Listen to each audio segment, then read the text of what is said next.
Assalamualaikum warahmatullahi wabarakatuh. Waalaikumsalam. Bismillahirrahmanirrahim. Alhamdulillah wassalatu wassalamu ala Rasulillah wa ala alihi wa sahbihi wa man wala la haula wa la quwwata illa billah. Subhanaka la ilma lana illa ma 'allamtana innaka antal alimul hakim. Rabbi shrah li sadri wa yassir li amri wa hlul 'uqdatam min lisani yafqahu qawli. Amma ba'd. Nawaitu ta'lim wa ta'lim wa tadzakur wa tadhkir wa nafa istifa' wa ifadah wa istifadah wal hadza 'ala tamassuki bi kitabillah sunnati rasulih wa amradatillah subhanahu wa ta'ala. Alhamdulillah atas rahmat dan nikmatnya kita bisa istiqomah untuk mengkaji fikih mazhab Syafi'i, yang mana kita sudah sampai tentang hal-hal yang membatalkan puasa. Hal-hal yang membatalkan puasa ini 11, yaitu masuknya sesuatu ke rongga yang terbuka. Jadi manfaat maftuh di tubuh manusia itu ada rongga tenggorokan, hidung, telinga, kemaluan, depan belakang. Begitu juga mengumpuli istri. Ini juga tidak boleh dilakukan di siang hari. Lalu keluarnya sperma sebab syahwat.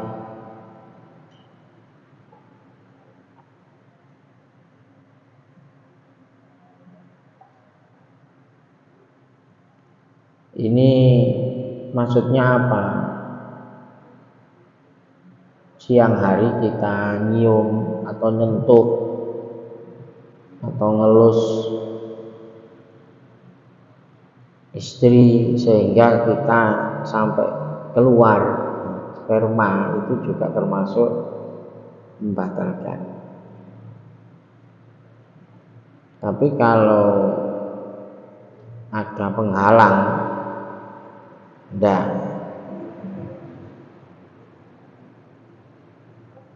Jadi yang kira-kira yang ada kesengajaan untuk keluar sperma.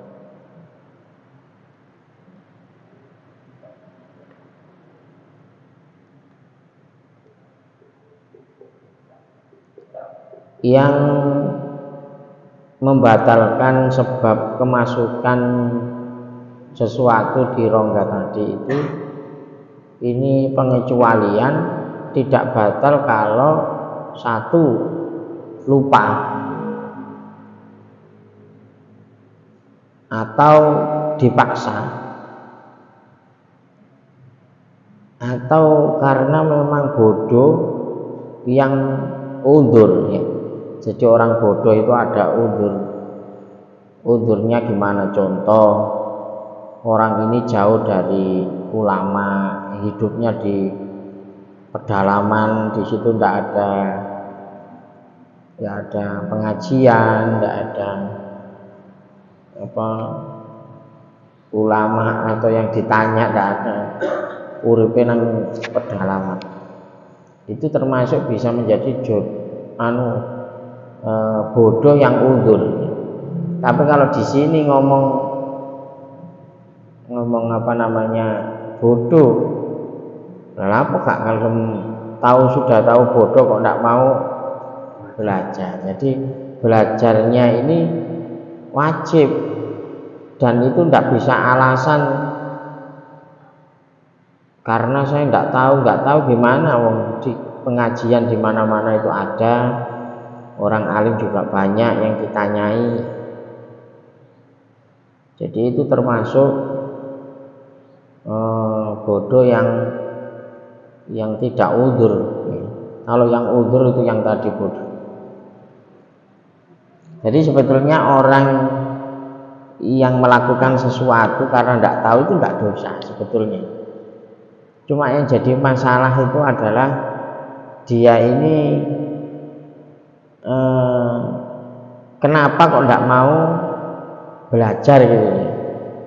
Nah, kenapa kok tidak? Jadi dosanya itu karena dia tidak mau belajar. Makanya dikatakan thalabul ilmi fardhotun, mencari ilmu ini hukumnya wajib.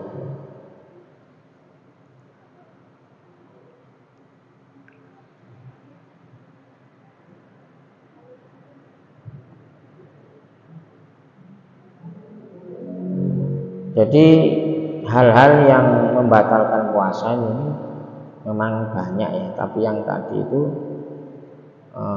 ada yang membagi mufattirat, muftirat, ada muhbitat ya. Ada yang hanya menghilangkan puasanya sah tapi menghilangkan pahala puasa. Seperti apa? Ghibah, namimah. Ghibah itu menggunjing, mengadu domba, nadzar bisyahwah. Termasuk nadzar bisyahwah itu ya melihat HP, buka-buka konten, loh kok ayu jelas. Nah ini. Atau saking nemene nguasno tembok itu terangsang, loh kok mulus ini. Itu berarti nguasno tembok itu hukumnya juga pokoknya sesuatu yang bisa membawa menimbulkan syahwat. Nguasno verdi katokan momen. Kok moro-moro kurin langsung iso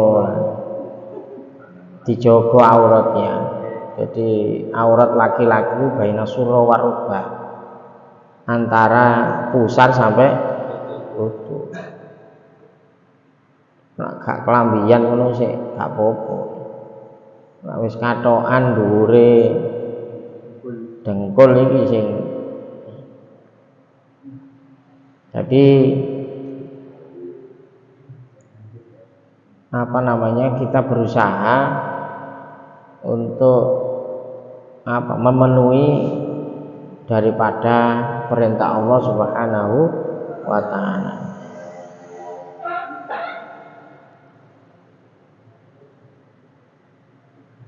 Dan ini yang dibahas di dalam syariat ya batal yang hissi ya, bukan batal yang maknawi, batal yang membatalkan pahala.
Ya, apa namanya?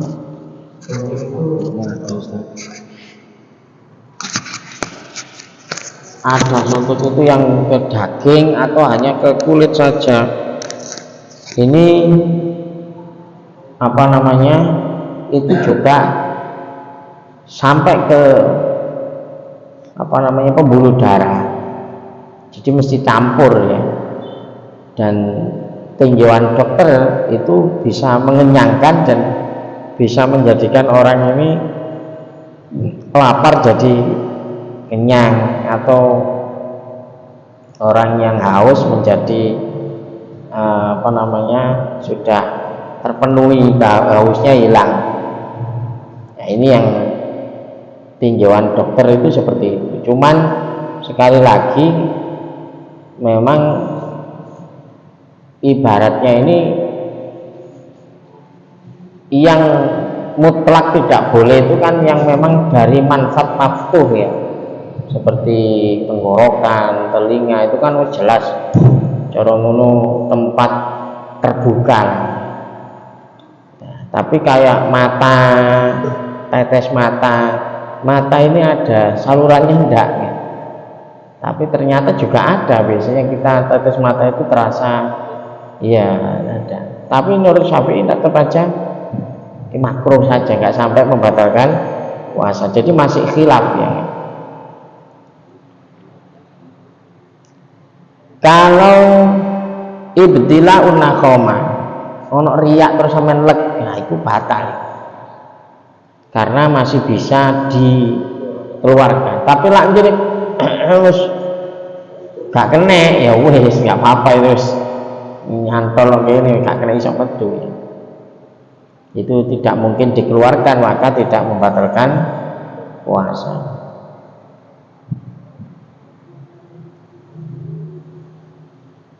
Ada juga ini keterangan tentang hati-hati tidak boleh memasukkan jari ke dilogok ini ya. Itu bisa yuftir ya, bisa membatalkan apa?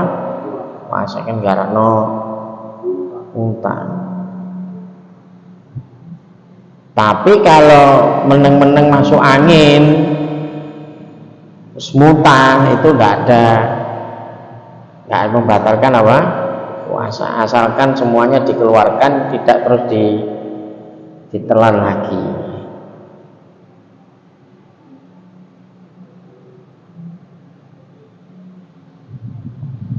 Yang parah itu kalau membatalkannya dengan berjima atau mengumpuli istri ya siang hari, ini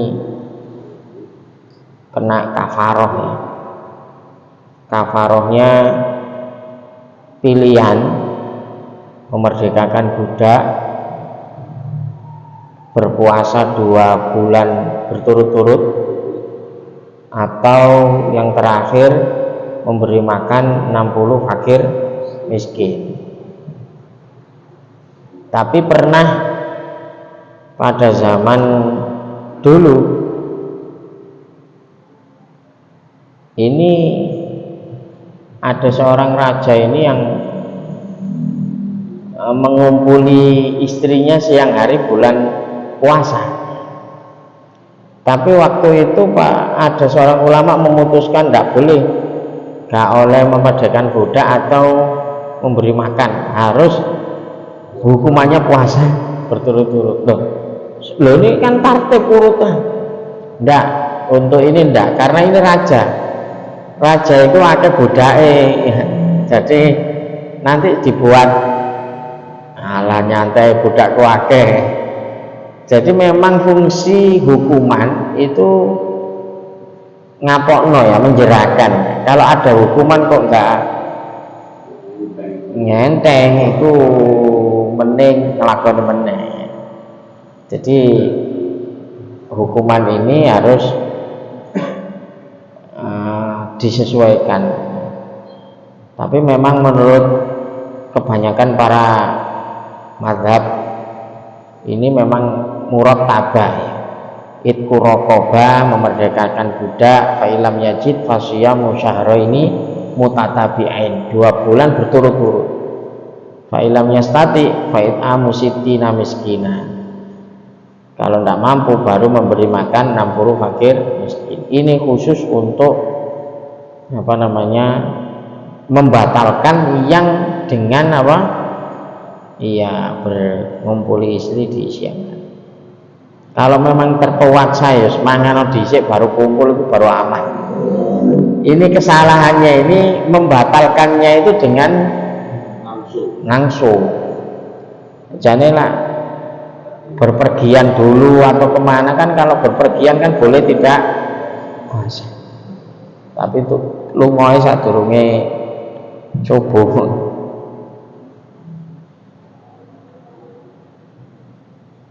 Tapi sekali lagi syariat ini hanya sekedar aturan. Jadi tetap saja nanti Allah Maha tahu niate opo. Nah, jadi itu tadi yang berhubungan dengan hal-hal yang membatalkan puasa. Jadi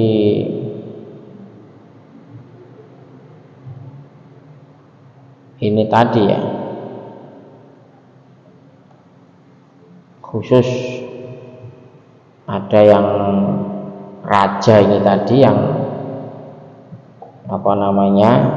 yang ngumpuli siang hari ini tidak dikasih pilihan memerdekakan budak atau memberi makan 60 fakir miskin, tapi disuruh untuk puasa 2 bulan berturut. Itu 2 bulan itu nggak boleh putus. Umpamanya sebulan terus putus baleni meneh. Jadi hukumannya berat. Nah, sekarang al-i'tikaf, coba tidak. Al-i'tikaf. Ya, ini gandengannya ya. Gandengannya puasa itu mesti ditutup di bab-bab fikih itu dengan bab i'tikaf. Karena selain mazhab Imam Syafi'i seperti mazhab Imam Abu Hanifah, i'tikaf ini tidak sah kecuali disertai dengan puasa. Nah, kita kan mazhab Syafi'i kan boleh i'tikaf kapanpun ya. Tapi kalau mazhab lain enggak. Karena ayat tentang i'tikaf ini gandeng dengan ayat tentang puasa.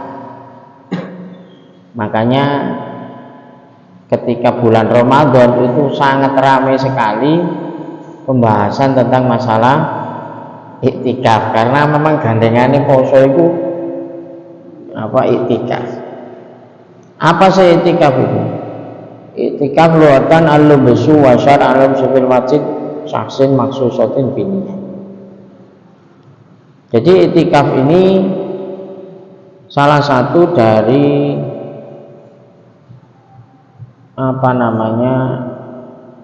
bab ibadah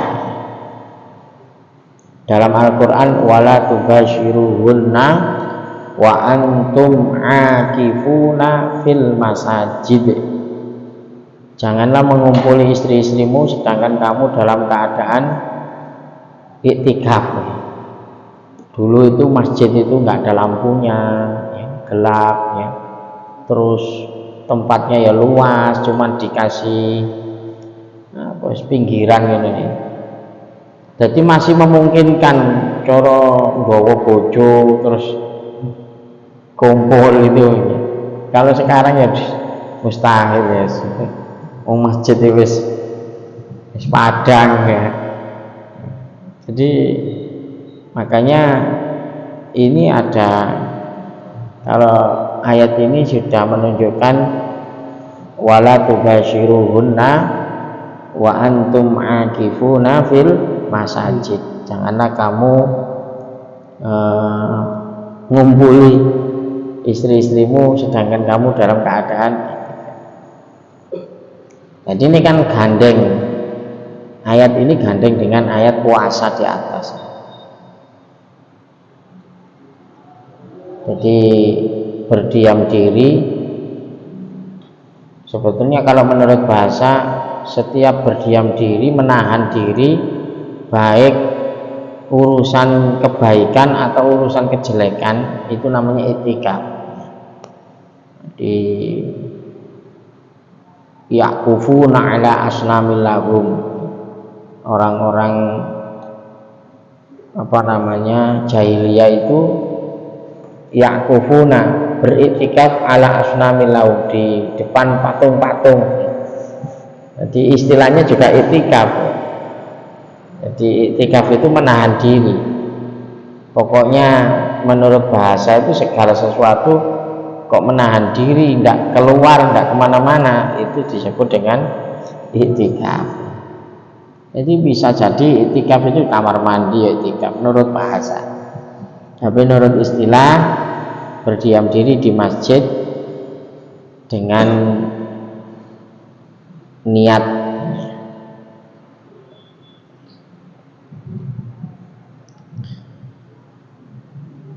Jadi syaratnya ini, karena ini ibadah ya, ada syarat-syaratnya. Kalau yang dilakukan Nabi kita Muhammad Shallallahu Alaihi Wasallam, ya'takifu fil ashril awakhir min Ramadan, ini lebih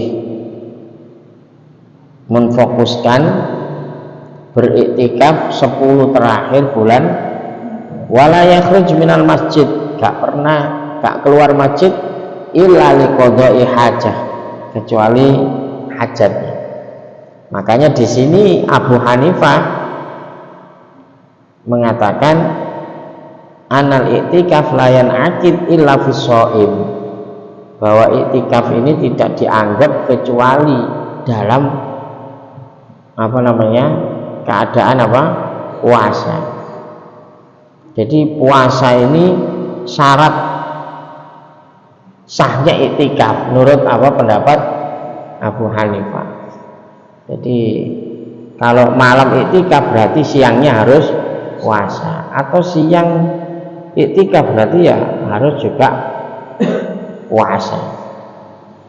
Tapi menurut Imam Asy-Syafi'i la yastadiqu shaum, tidak harus disyaratkan puasa, kapanpun boleh i'tikaf. Nah, syarat-syaratnya ini sama dengan syarat-syarat ibadah.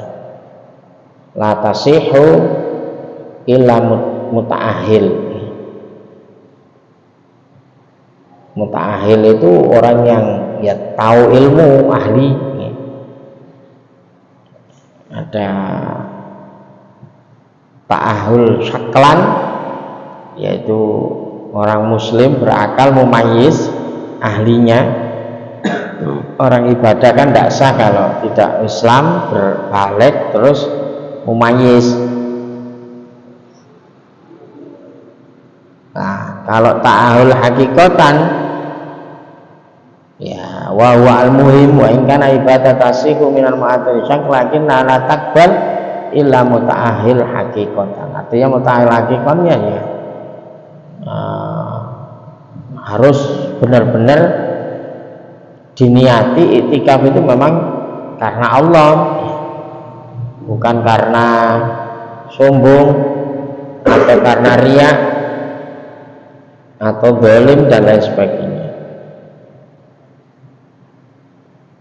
Jadi ibadah itu digandengkan antara penilaian syar'i dengan penilaian hakiki, hakikat.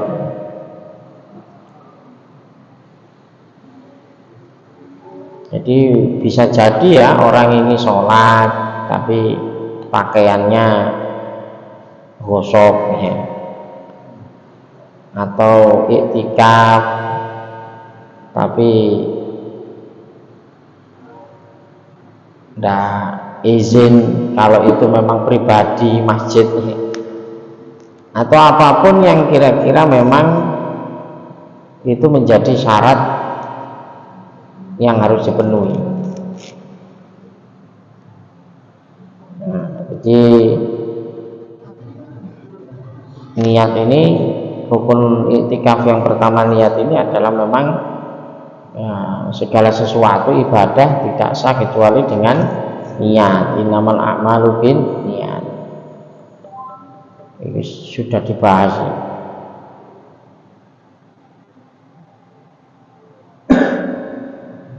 Cuman ba'dul madzahib seperti Imam Abu Hanifah, tahsulun niyat bi azmil insan. Niat itu sudah hasil, pokoknya ada keinginan gitu saja, itu sudah cukup. Karena menurut Abu Hanifah, ya orang melakukan sesuatu mesti ono tujuannya dan niatnya. Jadi di awal itu sudah ada azam, saya ini mau ini, ya itu niat.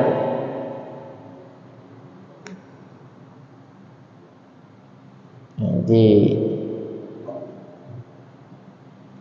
ada yang memang betul-betul harus hudur, ya diniati, karena niatkan af'alul qalb, ya pekerjaan hati.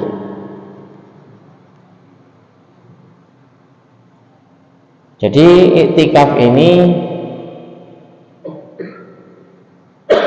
termasuk kesunahan ketika kita masuk masjid, ya.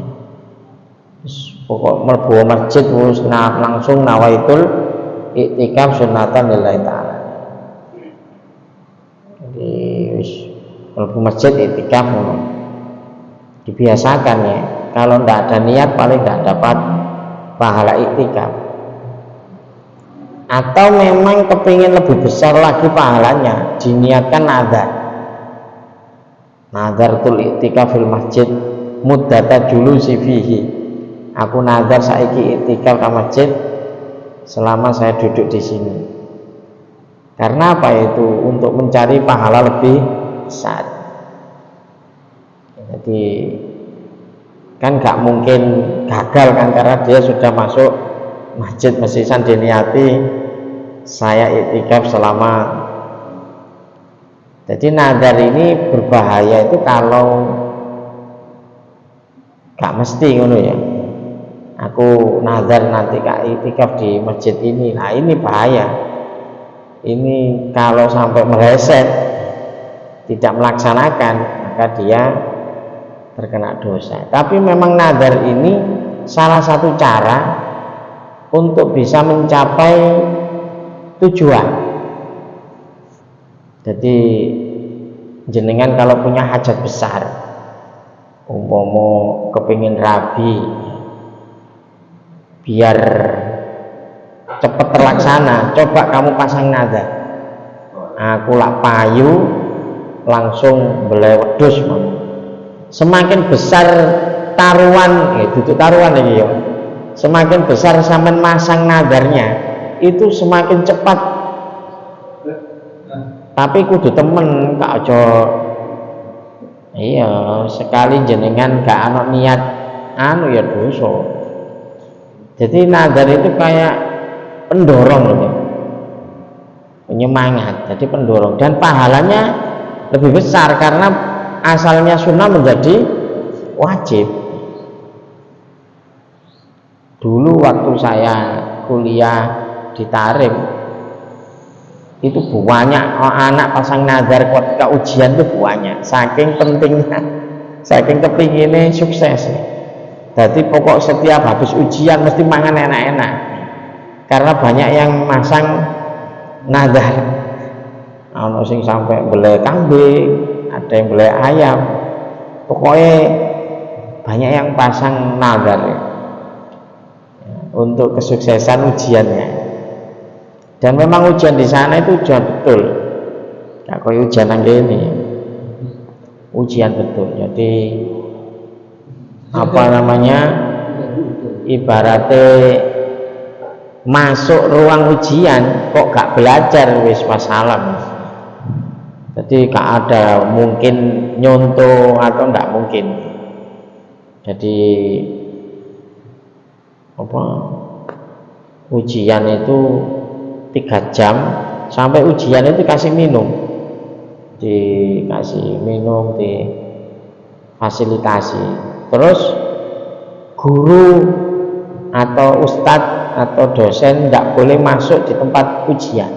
Jadi khusus penjaganya itu tidak ada yang kenal. Jadi golek-golek laskar, corong ini golek satpam atau khusus ya. Jadi wis cara ada yang tidak ngerti sampai takoki gak, waduh gak rono aku gak ero. Jadi nggak ada, wis masuk itu sudah siap ya. Itu ujian luar biasa. Jadi ujian itu sehari satu materi, besok libur, tapi satu kitab bisa ujiannya seperti itu. Nah, jadi kembali kepada iktikaf ini, kita biasakan masuk masjid niat ya Pak iktikaf. Tapi kalau jenengan mau pengen lebih besar pahalanya, itu tadi bukan hanya sunnah tapi diniati nadar.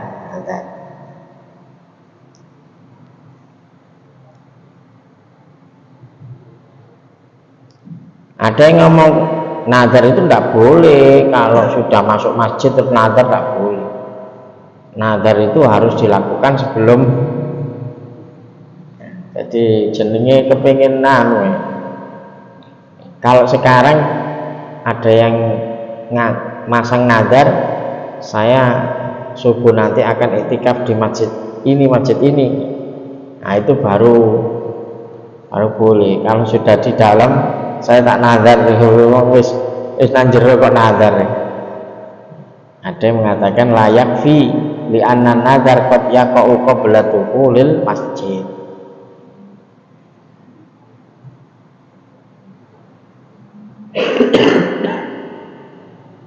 Jadi kalau iktikaf sunnah ya nawaitul iktikaf itu sunnatan lillahi ta'ala atau nawaitul sunnatal iktikaf.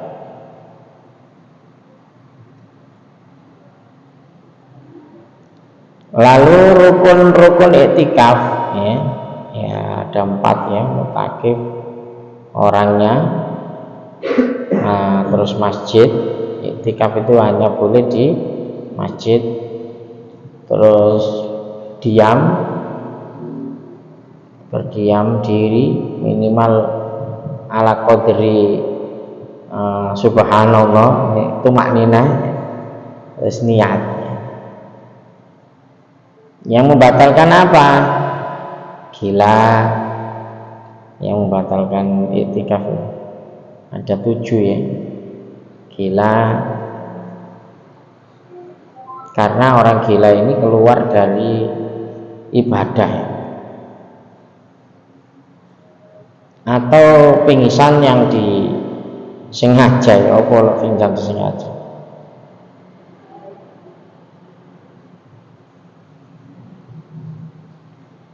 Terus kalau perempuan itu haid ya, itu langsung otomatis batal. Nah, ada perempuan iktikaf lalu keluar, maka di situ harus langsung keluar. Wajib keluar, karena orang haid itu tidak boleh berdiam di dalam masjid, langsung terputus nih kan.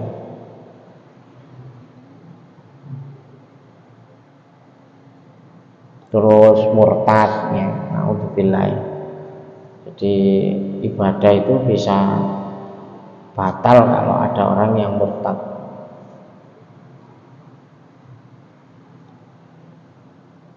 Terus keluar dari masjid tanpa udzur.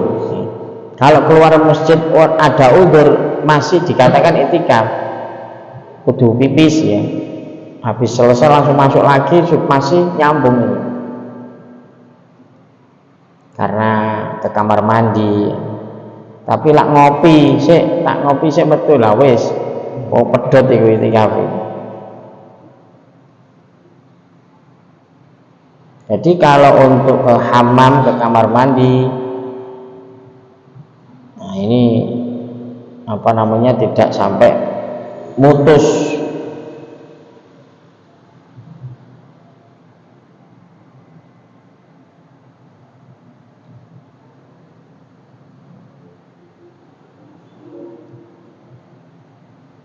Jadi iktikaf ini sebetulnya ibadah sejak dari dulu ya. Jadi memang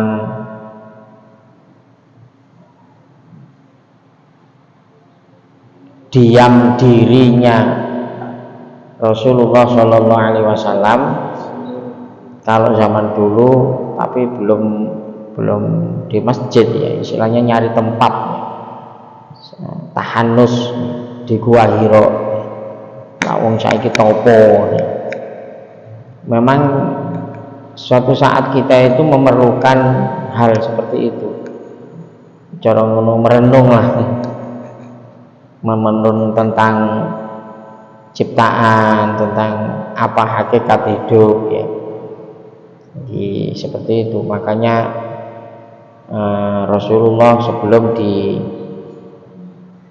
menjadi Rasul ini juga bertahanus di Gua Hiro ya. Nyepi untuk apa ya, itu tadi ibaratnya itu memang kalau orang tasawuf itu butuh menyendiri ya, untuk tidak terpengaruh oleh kerisauan dunia, jadi muhasabah.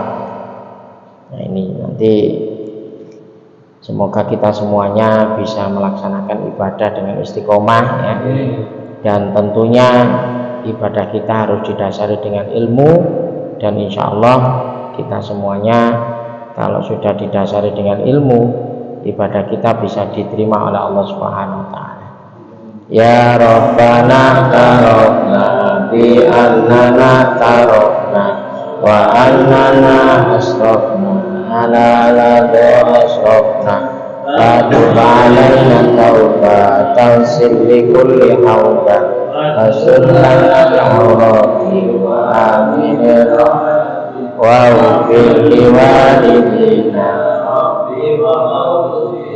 wal ali wal ikhwani sairin wa kulli di mahabba au jiratin au syubah wal muslimina ajma amina rabbi isma fadlan wajudan manna la bikisabi minna bil mustafa rasul bi kulli suni sallallahu wa sallam rabbi alaihi atal haqqi wa alihi wa sahbihi wa kasishubi walhamdulillahi wa ta'ala.